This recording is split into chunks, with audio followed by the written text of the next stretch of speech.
Mitai apie biologinius valymo įrenginius. Ką klientai sako, ko bijo? Klientai bijo garsų, nemalonaus kvapo. Taipogi klientai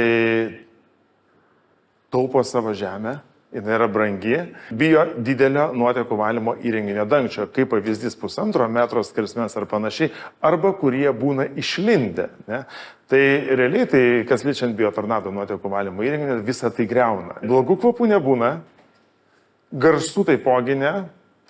Ir pats dangtis, jis yra kompaktiškas, nedidelis, kuris yra montuojamas lygiai su pievos paviršium.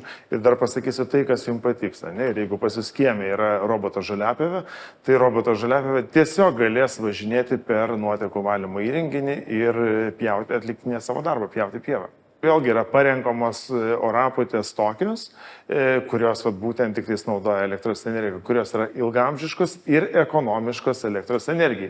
Tai reiškia, kad jeigu tai yra perkama iš tinklo elektra, tai klientui preliminariai gali kainuoti elektros energija iki keletos eurų per mėnesį. Tai kitaip tariant, kaip nuotekų valymo įrenginys standartinis šeimai sunaudoja elektros tiek, kiek jūsų šaldytuvas. Todėl kviečiu.